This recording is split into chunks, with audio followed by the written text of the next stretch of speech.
Hello folks, fellow YouTubers and friends. Well, we worked a few bugs out on the escapement idea for the TSO, and we were having a lot of trouble with the bearings being very cheap, so we replaced them with these bearings up here, these pulleys. They've got bearings in them, and in doing so, we dropped the weight necessary to drive the pendulum drastically. Even so, we increased the weight of the pendulum. Let's see if I can get that in the picture right there. We increased the weight of the pendulum 70%, and increasing the weight in the pendulum 70%, and replacing the pulleys with bearings in them, we have decreased the weight to drive the pendulum by over 50%. We were driving it with 167 pounds and 12 ounces. We are now driving it with exactly 80 pounds, and it's falling exactly 1/10 of an inch per push on the pendulum. We ran it for 100 half cycles. A cycle is from beginning point out here all the way back here and back there. However, you get 2 pulls on the TSO per cycle.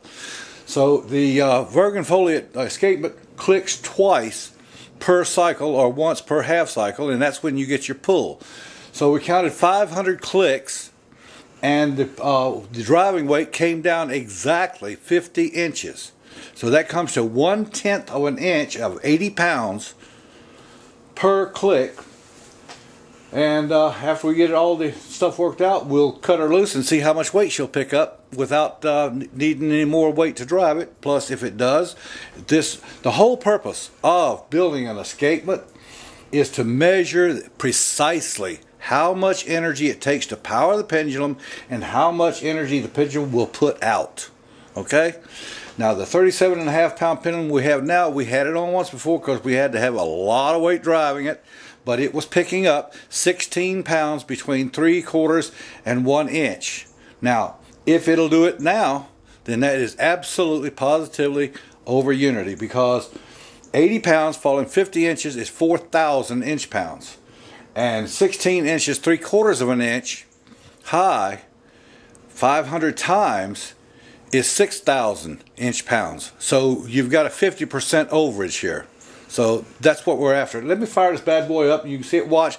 Now, if you want to, get your pause the video and go get your stopwatch and count the clicks, and I'll measure it, and when I give you the measurement, you can count your clicks. We'll count it up to about 30 or 40 clicks, whatever, 50, and then I'll measure it again, and you can see for yourself exactly what it's doing. Okay? All right, here we go. Oh, got this. Let me get this down where everybody can see everything. All right. Hey, Joni. How are you? Excellent. We got the sucker in the bag now.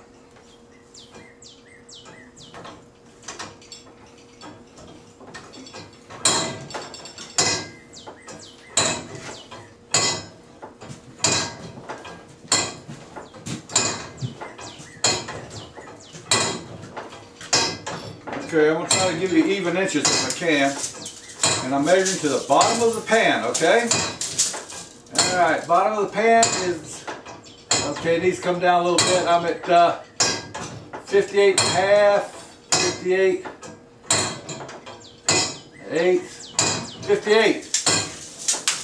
58 inches.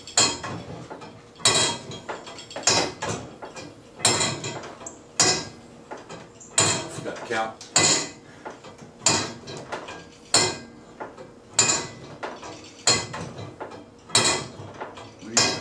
Count loud. 45, 46, 47, 48, 49, 50. That's 50 clicks at 55.5 inches. So you had 48, 55.5, 50 clicks. You do the math. Well, all I can tell you is the way I've got this set up, I have 2 pulleys here. Before, we had pulleys side by side and the weight would come down like this. Now we have the pulleys in line. What we did was put a 5-inch pulley here, 4.5-inch pulley here, 5-inch pulley here. It gives us a 3-part line. Now if I double this up and make this down here, then we can go with a 4-part line. And the reason for having it smaller, each section of pulley smaller than the one before, is so that the cables don't actually touch and everything comes down even and smooth. I've been trying to tell people for a long time, the heavier the pendulum is, the less energy you need to drive it. And bumping the 22-pound pendulum from yesterday, or the other day before yesterday, bumping it up to 37.5 pounds, which is 70% heavier, it takes a lot less weight to actually drive it. Okay, now if you listen to the click, you'll hear a pretty loud click. Well, the only reason for the noise is when the paddle wheel on the round wheel for the verg and Foliot escape clicks is because it comes off this side and then the wasted motion comes over here and clicks. I'm not a machinist and I don't have machine tools, and if I did I wouldn't know how to use them. The timing can be set to where it's a lot closer, and in doing so you wouldn't have that wasted motion. Right now I've got somewhere between 3/8 and a ½ inch of wasted motion. Okay? Wasted. I mean, we're just throwing it in midair. It's all going into sound. In fact, you can hear the vibration when it hits. Alright, I hope that we've gone into a little more detail with this. Next video, I'm actually going to bring it over and show details on how we put the gearing mechanisms in. I'm going to give you the ratios and so forth. Right now, felling 50 inches takes exactly 12 minutes for 50-inch fall. It is very possible to double that simply by doubling the weight on here and then doubling the gearing mechanism, which is super simple. We simply add in a bigger pulley. I mean, you know, actually, if you get right down to it, you could make this thing run for 24 hours straight without a problem at all.